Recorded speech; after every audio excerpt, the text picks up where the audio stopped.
শুভ সকাল। আজকে আমি কিছু বইয়ের ওয়েস্ট বেঙ্গল যারা প্রিপারেশন নিচ্ছ বা স্টেটের প্রিপারেশন নিচ্ছ, যারা বিগিনার, তাদের উদ্দেশ্যে আমি বলছি যে অনেকেই ভাবো যে কী বই কিনবো না কিনবো। তো বর্তমানে আমার কাছে যে সমস্ত বই আছে সেগুলি একবার দেখানোর চেষ্টা করছি, যে যারা শুরু করবেন, শুরু করা পর্যন্ত একটা বইই তোমাদের নির্বাচন করতে হবে, যে ফিক্সড যে বইটা পড়বা বারবার সেটাই পড়বা একদম যতদিন চাকরি না পাও। তো আমি প্রথম শুরু করছি জিকের জন্য এই লুসেন্টটা রয়েছে। এই লুসেন্টটা থেকে পলিটি সমস্ত আছে, যেমন হিস্ট্রি, পলিটি, জিওগ্রাফি সমস্ত। তারপর সায়েন্স থেকে পড়বে জীবন বিজ্ঞান পরিচয়, আমরা মাধ্যমিক যে লেভেলে পড়াশোনা করেছি। তারপরে ভৌত বিজ্ঞান এবং জিওগ্রাফির জন্য কার্তিকচন্দ্র মণ্ডল আছে।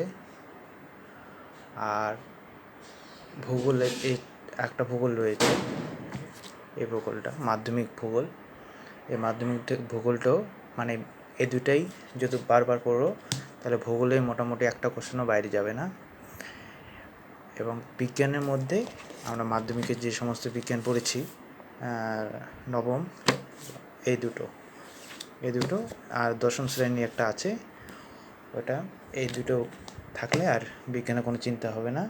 আর ম্যাথের জন্য সবথেকে ভালো আমি মনে করি সুবিদ্যাসের থেকে ভালো হচ্ছে এই যে আর.এস. আগরওয়াল, সেই আর.এস. আগরওয়াল পড়বা।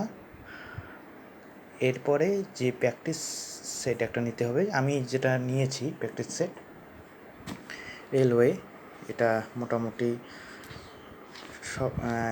সব টাইপের করা আছে সহজ পদ্ধতিতে। আর জিকের জন্য আমি নিয়েছি এই যে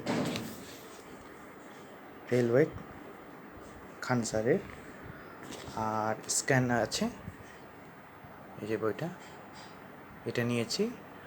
আর WBCS এটা নিয়েছি, আর ইংলিশের জন্য এটা। বাস এই কয়টাই আমি তোমাদের সামনে তুলে ধরলাম।